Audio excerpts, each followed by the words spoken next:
দেখে বিস্তীর্ণ ফসলের মাঠ মনে হলেও এটি সুনামগঞ্জ ও নেত্রকোনা জেলার সংযোগস্থল হয়ে প্রবাহিত খরমা নদী ও ডুইলট বিল।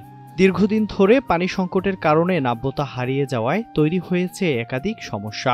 ব্যাহত হচ্ছে কৃষি উৎপাদন, হুমকির মুখে পড়েছে জীববৈচিত্র্য ও নদী বিল কেন্দ্রিক অর্থনীতি। দীর্ঘদিন ধরে সংস্কার ও খননের অভাবে শুকিয়ে প্রায় মরা নদীতে পরিণত হয়েছে এটি। নদী ও এই বিলটি খনন না করার কারণে আমরা প্রাকৃতিক পরিবেশ থেকে আমরা অনেক দূরে সরে যাচ্ছি। আমরা ছোটবেলা দেখেছি অনেক স্রোত ছিল, অনেক নৌকা, বড় বড় নৌকা আসতো। এখন এই বিলটা এবং নদীটা বড়োয়াট হওয়ার জন্য কোনো নৌকা আসতে পারে না। কৃষক তার ধান ফলাতে পারে না, পানির জন্য পানি থাকে না। আমরা সরকারের কাছে বিনীত আবেদন জানাচ্ছি, অতি দ্রুত যেন এই নদীটা খনন করে দেন। খাল ও বিলের আশপাশের অনেক জায়গা এখন প্রভাবশালীদের দখলে থাকায় পানি প্রবাহত ব্যাহত হচ্ছে। নদীর পানি শুকিয়ে যাওয়ায় তীব্র সেচ সংকট তৈরি হয়েছে। ফলে কৃষকরা ফসল উৎপাদনে ব্যর্থ হচ্ছেন। অনেক জমি অনাবাদি পড়ে থাকে। নদীতে পর্যাপ্ত পানি না থাকায় মাছের প্রজননও কমে গেছে। কালটা তো কুদানির দরকার। আমরা কালটা যদি সরকার আমরা কুদায় দেয় কালটা, তাহলে আমরা খুব উপকার হয়। আমরা এটার লাগে খুব বিপদে আছি। এখন মাছ ধরা যায় না, এই কৃষকে পানি পায় না। এখন মনে করেন এই নদীটা ভরাট হওয়ার জন্য আমাদের কৃষকের সমস্যা, মাছ ধরারও সমস্যা।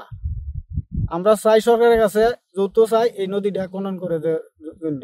এখানে নৌকা চলতো, কৃষক এই দিক দিয়ে নৌকা নিয়ে যাতায়াত করতো, ধান পাট এদিক দিয়ে বহন করে নিত। কিন্তু বর্তমানে এই নদী এবং বিলটি ভরাট হওয়ার কারণে কৃষক যেমন সেচ ব্যবস্থা এই ঠিকমতো চালাতে পারছে না, সেরকম জেলেরা মাছও পাচ্ছে না। আর প্রভাবশালী ব্যক্তিরা এগুলা দখল করে কৃষির আওতায় নিয়ে গেছে পুরা বিলটি। বান্ডেল থাকলে প্রতি সেনমানিতে টাকা বাঁচবে। বিকাশ সেনমানি বান্ডেল কিনে জিতুন প্রতি লেনদেনে। এই অঞ্চলে নদীগুলো পলি পড়ে ভরাট হয়ে গেছে। জীববৈচিত্র্য হুমকির মুখে। অনেক মাছ ইতিমধ্যে বিলুপ্তির পথে। সেজন্য যথাযথ উদ্যোগ গ্রহণের আশ্বাস উপজেলা নির্বাহী কর্মকর্তার। আমরা বারহাট্টা উপজেলায় বিভিন্ন ধরনের নদী এবং খালগুলো খননের আওতায় চলমান রয়েছে এবং বর্তমানেও খনন কাজ চলমান রয়েছে। আপনি যে নদী দুটোর কথা বললেন, খরমা নদী এবং একটি বিলের কথা বললেন, সেই বিলের ক্ষেত্রেও আমরা জানেন যে পানি উন্নয়ন বোর্ডের নির্বাহী প্রকৌশলীর মাধ্যমে এবং বিআইডব্লিউটি এর মাধ্যমে আমরা প্রস্তাব প্রেরণ করব, যাতে এগুলো দ্রুততম সময়ে খনন করা যায় এবং কৃষকের সুবিধা হয়, সেচের সুবিধা হয় এবং আমাদের যাতে মৎস্য অভয়াশ্রম সৃষ্টি হয়।